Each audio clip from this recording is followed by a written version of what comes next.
Hello, everyone, and welcome to the Mel Carmine Show. I am your co-host, Elisa V, and we're here today with George Lewis, and we have such an amazing show. We're gonna talk about so many things on this show. George, I want to say hi. I want you to say hi to our audience. How are you? I'm really well, and it's really nice to be here with you today. Thank you for having me on. I'm so happy. And for those of you who don't know, which I'm sure a lot of you do, George is also a regular on the Forecast, our live podcast every Monday at 4 p.m. Eastern. And he brings such a wealth of knowledge with his background. He just generally speaking, George works in the healing arts. He's an astrologer, he's a sound healer, he's an artist. I don't know, you guys take a look at that absolutely incredible painting that is behind George, which I'm going to have you talk about a little later on in the show. And he does amazing readings.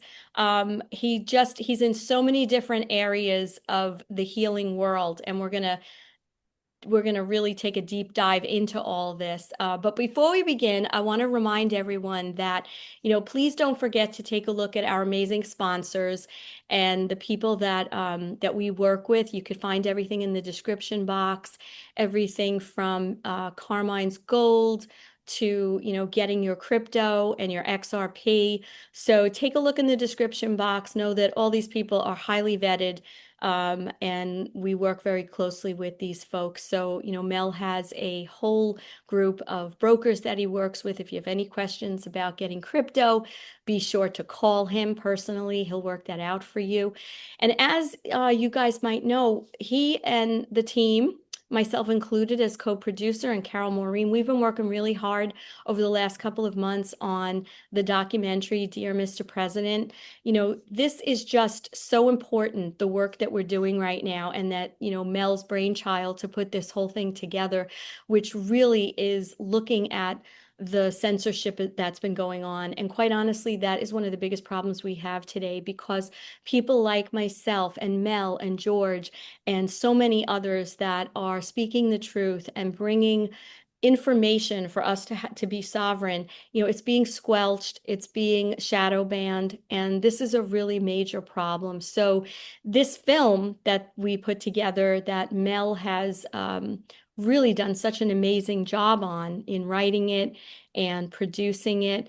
It tackles one of the most urgent issues, and this suppression on free speech is something that affects all of us, whether you're aware of it or not. But for those of us that are in the podcasting community, it really affects us, because the most powerful tool we have right now is the microphone. And if that is something that we cannot get the important information out to, it's doing a real disservice to our fellow countrymen and our world brothers around the world. So I want to play for you the latest trailer that we have for this show, and we're hoping that this is actually going to hit by mid-August, but we're going to keep you posted on that. So bear with me. I'm going to share my screen here.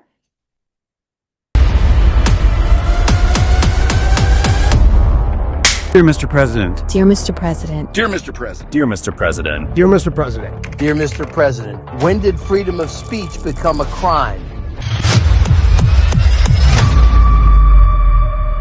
In the land of the free, voices are vanishing, opinions are policed, truth is under fire.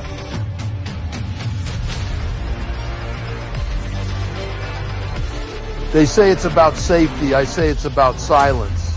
Who's watching the Watchmen? Who's filtering your feed? Who benefits from your silence? From the classroom to the newsroom, from Silicon Valley to Washington, D.C., who decides what you can say?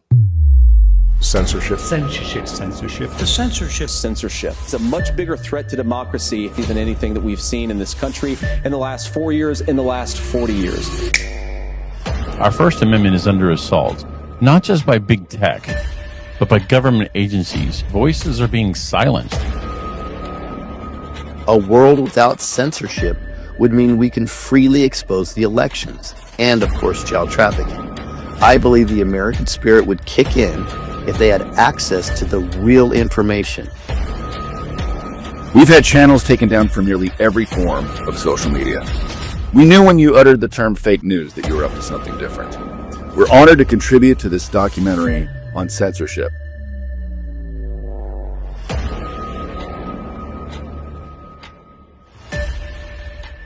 I have only one thing to ask. I just only want to see some accountability from somebody. Just pull that pin and throw that grenade already, buddy. That's all every American wants to see, is just some accountability for the crimes against us all.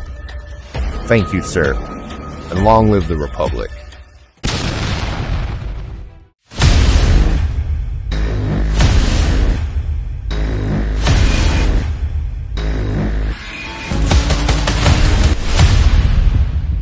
So don't forget to go to dearmrpresident.net. You'll be able to watch this trailer. There's also another wonderful trailer. And again, we're asking everyone out there and all our fans and followers, if you know anyone who has an independent theater, if you have contacts and connections, we're looking for small independent theaters that would like to do a screening of this. And you could just reach out to me. You could, absolutely feel free to contact me at 516-493-1742, or you can reach out to Carol Maureen. Either of us are here to help with that. So, having said that, let's just get right into it. George, tell us what is going on from your perspective. I know we wanted to talk about the age of Aquarius and what's happening. Enlighten us. I think what's interesting to follow on from that excerpt on the freedom is the famous quote by Benjamin Franklin. And I think it goes like this: you cannot have security without freedom. You have tyranny. What's interesting about that statement is, let's look at the archetypes. I'm an archetypal astrologer, and let me be very clear to your listeners who don't know this. Astrology, cosmology has always been used by the power centers of our planet. Fact. JP Morgan's famous quip, millionaires never use astrology, billionaires always do. Fact.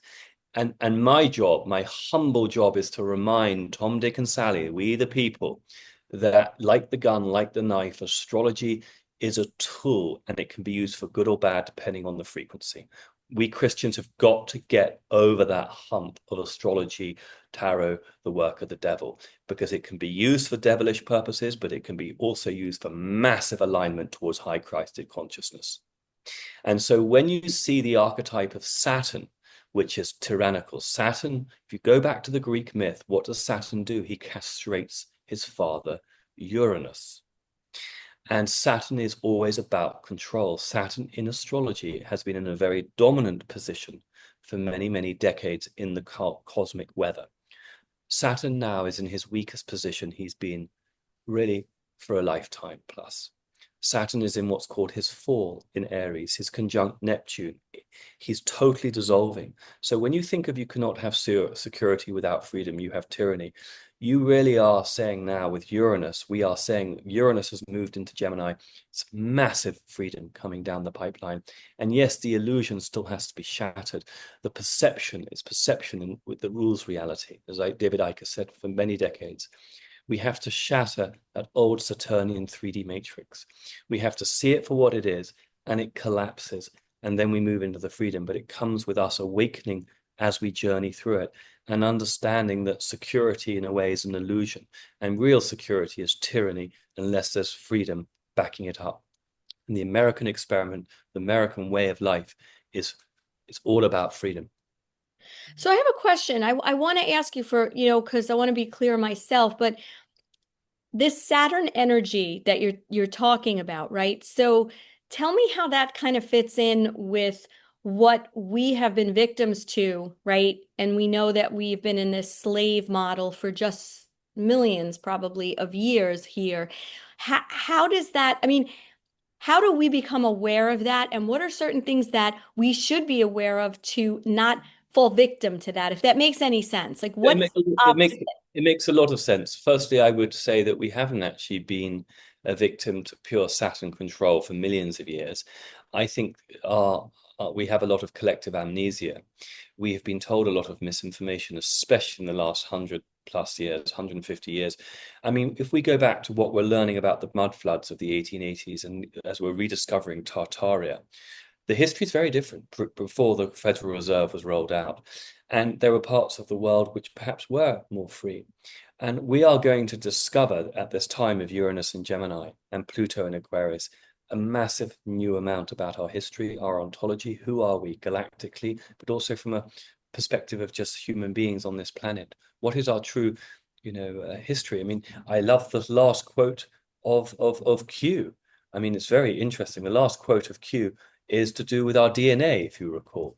And it was, when was it posted? It was only posted in 2022. Yeah, I think that was the last time before it came back a few years later. And if I recall, it says, what is coded in your DNA? Who put it there? Why? Mankind is repressed. We will be repressed no more. Information is knowledge, knowledge is power, information is power, etc. So how do you protect your DNA? There's a war for your DNA. This is a war on consciousness. This is a massive war on the human biological divine entity, on the one hand, against a transhuman Homo Borg Genesis artificial creation on the other hand. And that's really what we're about. The astrology allows you to see where the power is or not within the cosmos. So when planets are making certain angles, you can see they carry potent energy. I'll give you an example. It's not lost on me and other astrologers that when the pandemic was rolled out in 2020, Jupiter was in Saturn's ruled sign of Capricorn. Saturn rules Capricorn. Saturn was conjunct Pluto and Jupiter. Pluto is death and resurrection. But in that sense, it's low frequency, it's death, and it's a pandemic. They rolled that pandemic out deliberately to work with the archetypal energies of our solar system. Absolutely. And the Vatican knows it, the City of London knows it, DC knows it, and my humble job is to remind more human beings to learn this, because it's useful. When we can understand the cosmic weather, the cosmic power, this is part of alchemy, we really can take power back to we the people. Do I make sense? Yeah, 100%. And Right.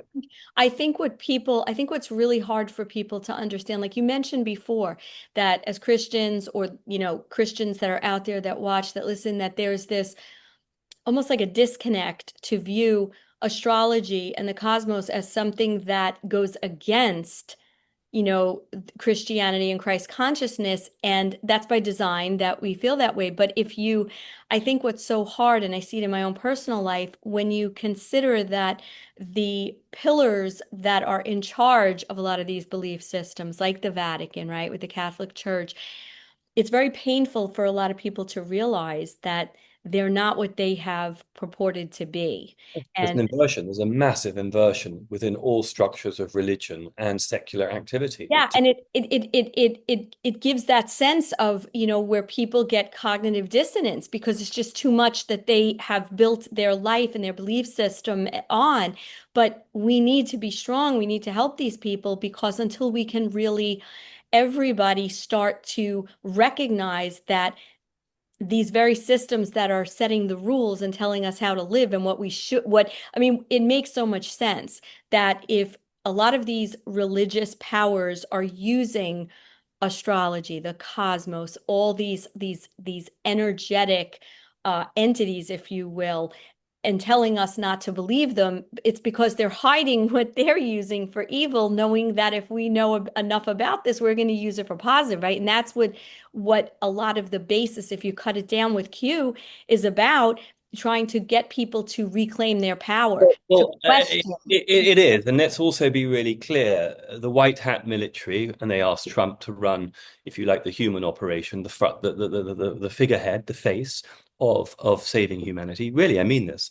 And I agree with you. And if you look at that, I mean, human beings have really got to wake up and smell the coffee, as that expression goes.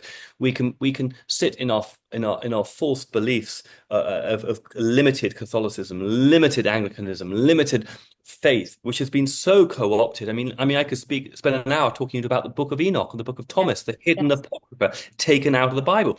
I mean, I could talk to you about the Gideon Bible, which was funded by the Rothschilds and Rockefellers, which came in and went on every bedside every bedside in the 1920s for the Americans, and it totally fed a very different narrative of what Israel is about, and it pushed a very long-term plan. You can look into the protocols of the Elders of Zion, and the plan was to create World War I, II, and III. And Christians have got to do their heavy lifting, much like the Jews have. So have the Muslims. So have the secularists. The secularists here in New York City, the people who don't have any faith, they're dying in droves of cancer because they're so fixed in their ego. This is a massive world awakening. And so it doesn't matter from where we come. This is proper spiritual heavy lifting. And what does Q says? It says, be aware of false prophets. I'm not a prophet, Q says. I'm not a prophet. You are not a prophet. We are not prophets. Focus on the mission, Q.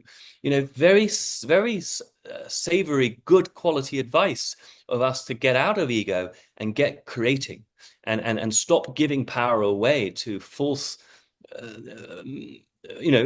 false institutions and fake institutions. We mustn't give our power away to the doctor to roll up the sleeve without understanding. We mustn't give our power away to some professor from Harvard just because we've been told to. It's all nonsense. Yeah.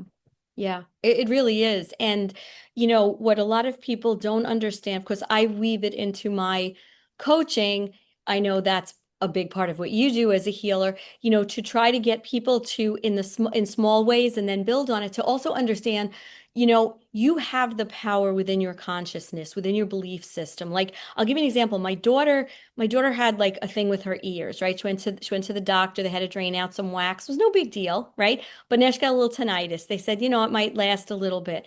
And she said, I don't know what I'm going to do. I said, well, the first thing you're going to do is you're going to try some natural things, right? To try to do that. I said, and then the other thing is you have to tell yourself that this is not a problem anymore. And she's like, I know, but it is. I said, well, right. But you're not going to say that. You're going to keep saying, I am hearing great. My hearing is fantastic. My ears are healed. I said, you have that power within you because your body is going to listen to what your thoughts and your consciousness is. And so many people can live such amazing lives if they only just told themselves, believed and grasped onto the positive. And we've been so trained to think that there's an expert out there who knows better. There's a system that knows better. There's a fear that we have to live with, that, someone else has to help us and save us. And even with Donald Trump, he's amazing, but he's actually, what he says and he's trying to get us to empower ourselves. He's trying to be the catalyst for this. He's not telling us what to do or how to do. He's putting these breadcrumbs out there for us to go, I mean, especially with what happened with the Epstein files. I mean, I'm really trying to read it through, a Q perspective of seeing comms in it. Ultimately, it's getting everyone from every sector of life or political persuasion to say, we want those files released. It's getting every Tom, Dick, and Sally, Elliot, every archetype out there saying, no, we demand it. And in some ways, what it's doing is it's challenging the MAGA base, and it's actually saying to them, stop putting idolatry first. No one's coming to save you. This is the new Christed vision. The real Christ is Christ inside yourself. Yes, Donald Trump plays a fascinating part. I'm a symbologist. I'm very interested in numerology and archetypes. Donald Trump was born in June 14th, 1946. The US military was founded, on June 14th, 1775. The US flag was formed in June 14th, 1777. Donald Trump's name in gematria, gematria is 777. Very interesting. Yeah. Donald Trump has Uranus conjunct the Sun, conjunct the North Node. Let me quickly unpack that. It's really potent. Uranus is the bringer in of change. It's totally innovative. It destroys the old. Uranus is the father gets castrated by Saturn. It is antithetical to Saturn. And he has that conjunct his North Node, which is what he's here to do, life purpose, soul contract, conjunct his Sun, his conscious sense of self. It's up in the 11th house, visible. Astrology doesn't lie. Powerful. Yeah, very, very powerful. And listen, if we look at the last 10 years, let's say, right, there's been a mass awakening. I mean, many of us who were, let's say, partially awakened before, or were considered conspiracy theorists and were already, looked at as crazy for the belief systems we had, then comes the last 10 years. So many of us are starting to find our tribe and our soul family that is saying, no, you're not crazy. And this is why, not just because you're not, because there are certain facts and things that point to all of this, right? But we still have a ways to go.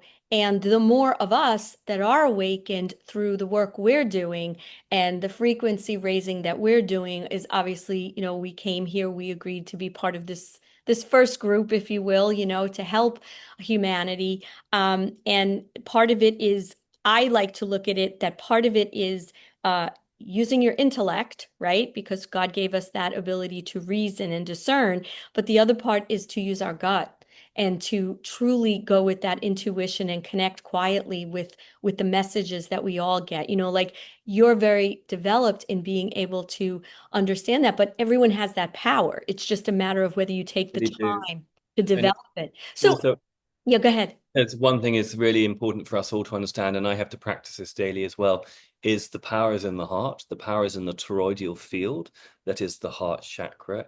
It is the piezoelectric charge that's created through the magnetism and the electrical current that comes and stems from the heart. It actually works like a mini nuclear explosion. Yeah.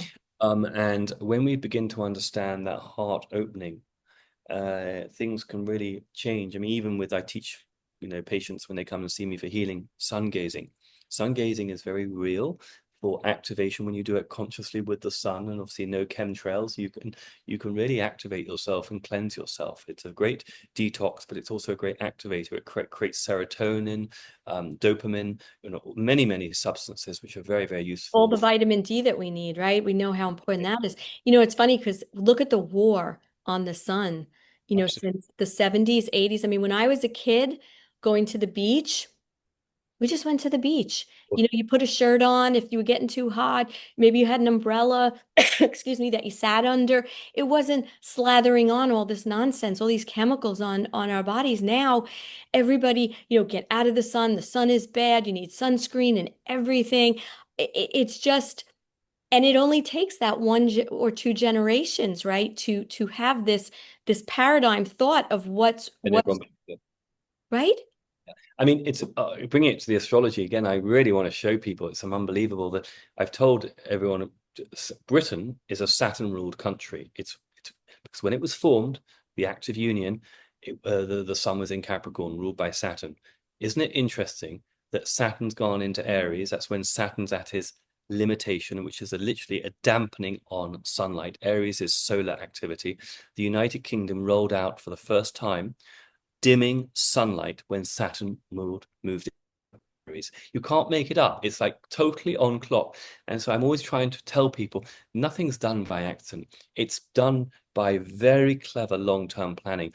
And then I can sound also crazy to certain people who aren't used to the conversation. Who is actually pulling the strings? And that's when we have to take a deep breath and understand there is a galactic thing going on here. We're not just talking human beings. Now, whether that's a possession, maybe that's an easy way for a Christian to get into it. Certain humans are being possessed through entities. That's probably an easier way to understand it, as opposed to a full-on non-terrestrial engagement. Yeah. But we have to sit in silence and really challenge our own belief systems. And when we do that, it's very, very healing once we go through the pain, the grief, the anger, because we suddenly liberate ourselves from the prison that is our fixed belief system. And Plato wrote about this in the Allegory of the Cave 2,500 years ago. Yeah. The conversation and the opening of your mind to the whole galactic aspect is probably the toughest for a lot of people, because we've been so indoctrinated that there is no such thing, and people who believe in this are lunatics and nuts. And if you just, I always say the greatest gift we have is to use our common sense, right? Common sense rules out almost everything. And the common sense question here is, humans do not have that kind of evil. No, we don't.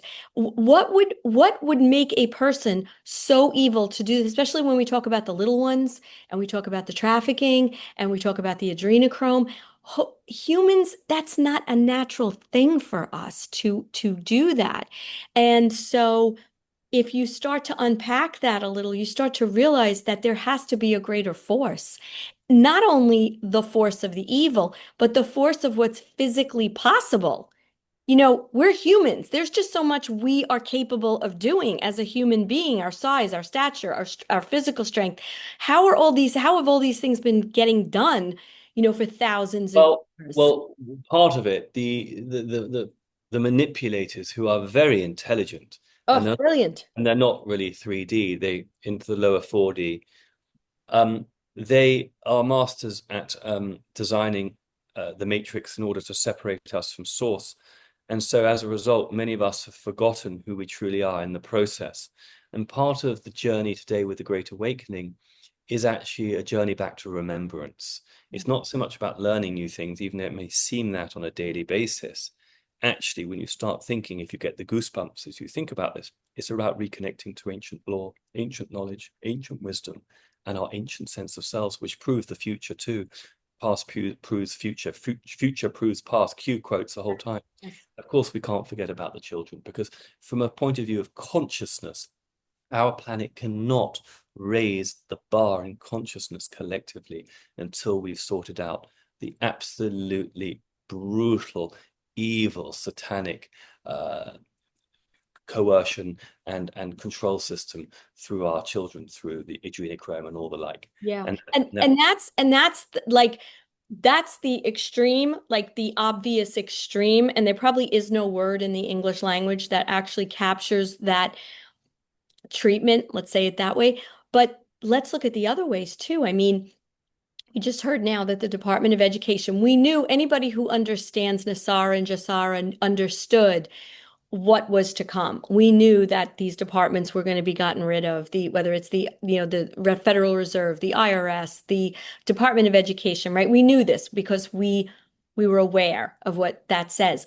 But now it's happening. And if you just look at, okay, so you're taking adrenochrome and the trafficking at the ultimate extreme, but there's still an awful manipulation and exploitation of our children through the education system and through what they're taught with the television shows that they watch, through the food that they're being given, right? That even as a mom, I was a mom starting 21 years ago. You want the best for your child. Like this is this new human being that just comes and you're going to make it, everything's perfect, right? There's every possibility, right? They haven't been influenced by your baggage. They haven't, been bullied. And you just want all this wonderful stuff, but you're trying to do your best. But if you don't really know what's in the food, if you don't know what's in when you rolled up your kids' sleeves, and of course I'm not putting anyone down because we want to look to experts at those points to tell us what the right thing to do is. And then you look at all these absolutely awful things that children, I mean, when I went to school in the 70s and then went to high school in the 80s, the freedom we had was unbelievable. Now, my boyfriend's kids are in their 30s. My kids are in their, late teens and 20s. When we tell them how, as seniors, you were able to, in high school, you were able to leave the campus, you could go out for lunch, you could go out in the back and smoke a cigarette if that's what you wanted to do. They treated us with that we were adults, right? Now, these seniors, they have to have assigned seats in a cafeteria. And this is normal to them. Yeah, but that's an example. That's an example of the Saturn system going way out of control in its control. Yes. Way extreme in its absolute systematic control of society over the individual. And that has to stop. And the whole purpose of America was a rejection originally of that tyrannical, you can call it aristocratic, monarchical. We are all Republicans in the United States. What do I mean by that? We're not monarchists. I have to remind people. We're a constitutional republic. We are not a democracy. Right. Right. And so it's not about political parties. Yes, that was always the distortion. Always, always. Same in Labour and Conservative. Same thing. All these countries deliberately, and they were funded by both sides. You know it. I know it. We know it. Yeah. And really, at the end of the day, the economic magic, which is really underpins and behind the civilizational control system. Saturn in tarot is the devil card. And again, I like the analogy. And yes, you can say, well, tarot is this and stuff like that. But if you look at the visual depiction of Saturn in Capricorn. It is the devil card, and the low frequency, it is the total control of humanity through an economic system. And I remember now the Q post of November 8th, 2022, endless lies, endless wars, endless inflation, endless printing, endless oppression, endless subjugation, endless surveillance. That's all Saturn. Who will put an end to the endless? Taking control. Q. Fascinating. So we're inverting the satanic, and we're going to have a new quantum financial system. And that's how we've met with Mel and stuff, and I talked to the astrology on it. Uranus has just moved into Gemini. And what happened when Uranus moved into Gemini? Only last week, Bitcoin hit an all-time high. When you start stacking up the evidence that I'm giving, there's no it's overwhelming. coincidences. It's exactly. And so I say, come on, team, we're in this together. Let's put the distortions behind it. Let's use the knife. Let's use the gun to feed the family, to bring us together, slaughter the deer, to feed the feast in the family, as opposed to do a satanic ritual. It's the same with astrology. Let's use the tools at our disposal to understand the cosmos. We're connected to the galaxy. We're connected to our stars, in particular our solar system, our sun. And of course, there's a lot of speculation about the moon and its originality. And is it an artifice? Is it an artificial satellite? That's not the point of today's conversation. I have my views. The point is it has an effect on us, the people, on the birds, on the waves, on all of us. We have to learn about that. When we understand that the moon, when it's in Aries, is going to carry a particular signature to when it's in Taurus, etc., etc.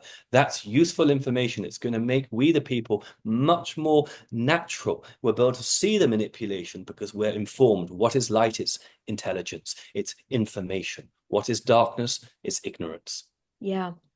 Now, I know that what I really want people to understand from you, well, a couple of things.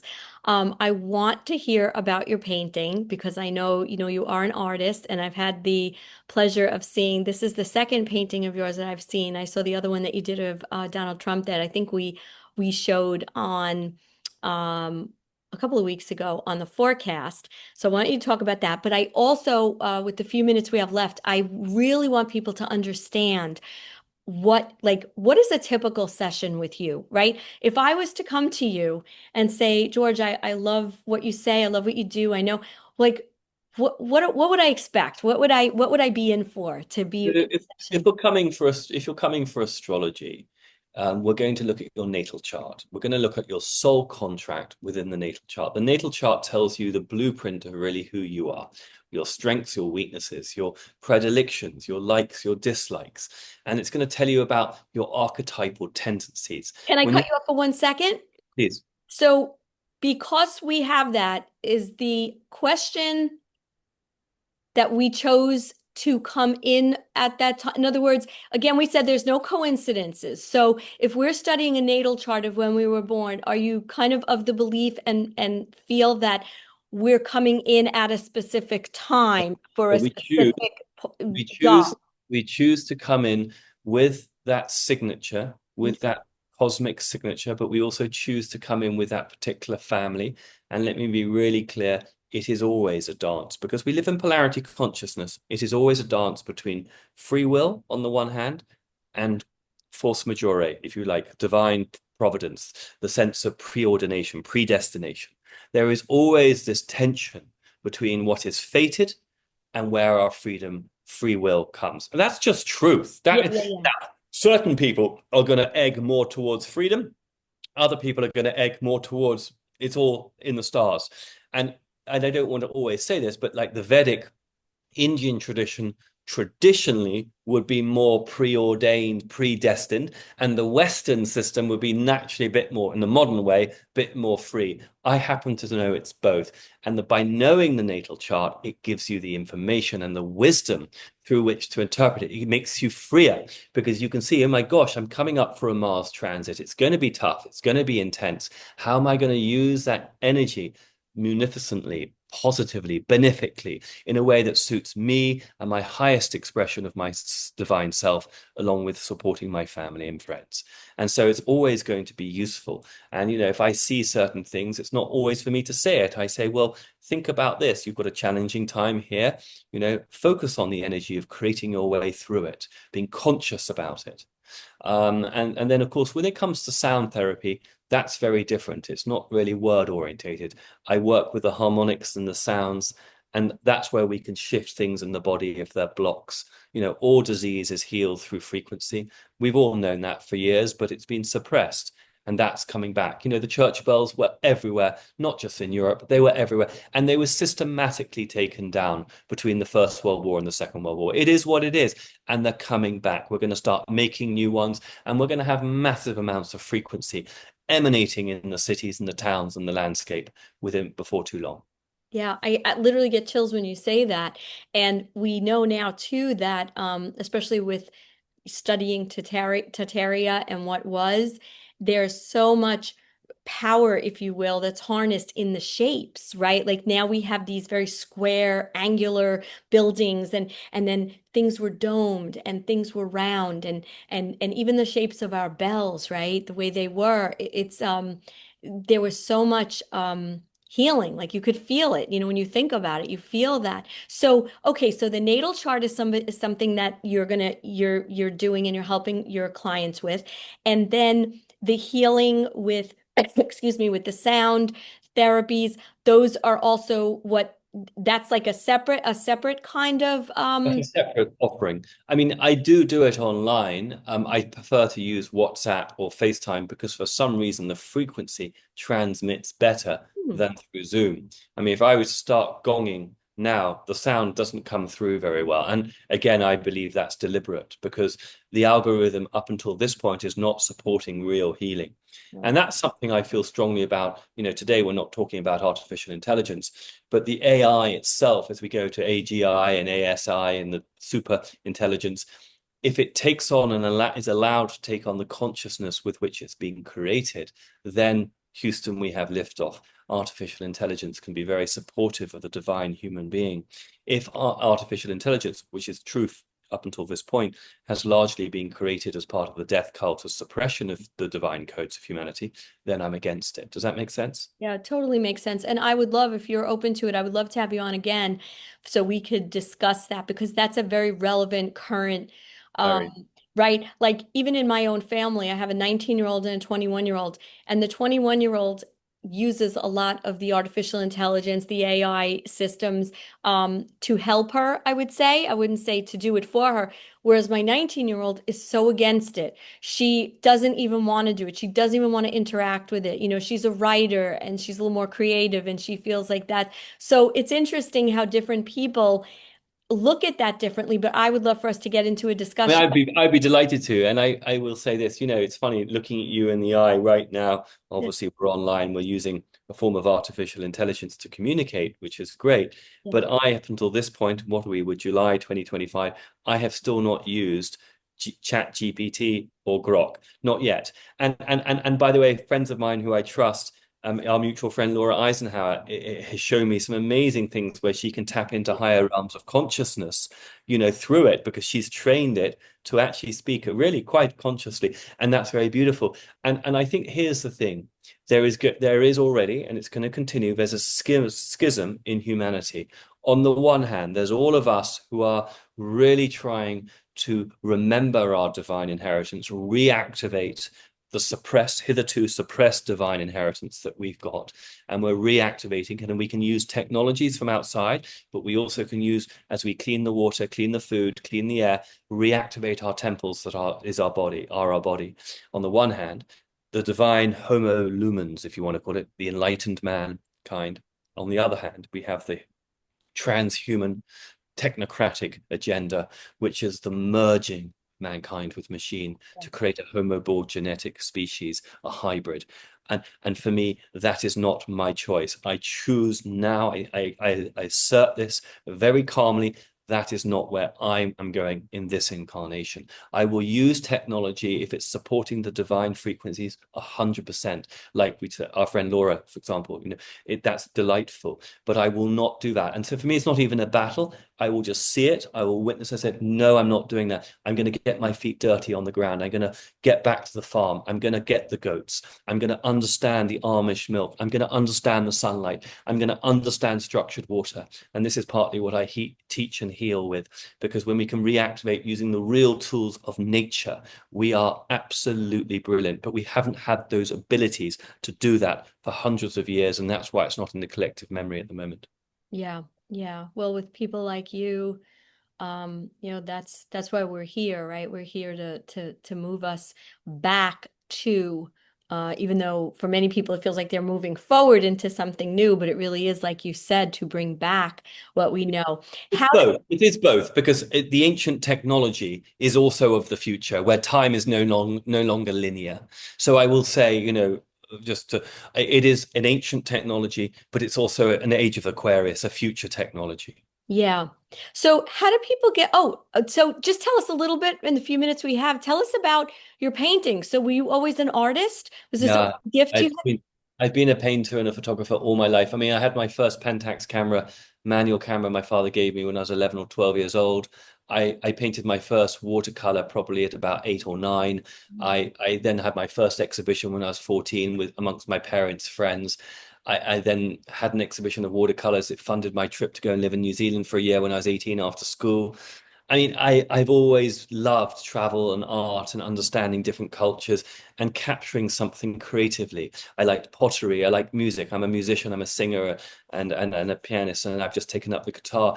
I mean, I feel we're hugely creative as a species. Really, really, really. That's what we are. We are creators. And when you work 40 hours, 60 hours a week, when you're just trying to worry about how do I pay rent or a mortgage, how do I get my kids through school? How do I deal with all this nonsense? And it's not that it's nonsense, the end result, but it's nonsense. I mean, even if you look at the old videos of totally seeing him and forgetting his name. He was a contactee, Alex Collier, and he Yes. talks about, the Andromedas and the people that said that laughingly, sarcastically, were like your species has to pay to live on its planet, like we have to pay to be here. But all that energy, that's the reason that it's been inverted this way, so that we can't gather that creativity to just live. And just like you said, music and the arts and helping one another and be living of the land and all these things. My grandparents came over here from Italy. They moved into a building in New York City in East Harlem. And what did my grandfather do? He had a farm in the backyard, and all the people that were in the Italian culture, these more Americanized people, my father said he was like embarrassed, he'd have to go downstairs and get the eggs from the chicken. But because he was now in this new world, with all these, but think about it. That's the first thing they thought of. They thought about owning property, right? Look at any immigrant. They want to own their land. They want to own their property. And they then wanted to farm it and be self-sufficient. And they have systematically pulled all that out of us to go into a supermarket with this pre-packaged, and I'm a vegetarian, but I still believe that we should be growing our own animals, if that's what your choice is. So it's unbelievable how, like, all of this is trying to awaken and bring us back to, what everybody knew for so long. And it's a remembrance. So the Italian man you just described in Harlem, he was still connected to the land through the eggs, the chickens. And we have to remember that. We have to find somewhere, someone, even if it's not granny anymore. In the olden days, I'd say, if your grandmother doesn't recognize it as food, then it's not food. I mean, sadly, proverbial granny has died. It's been so long now.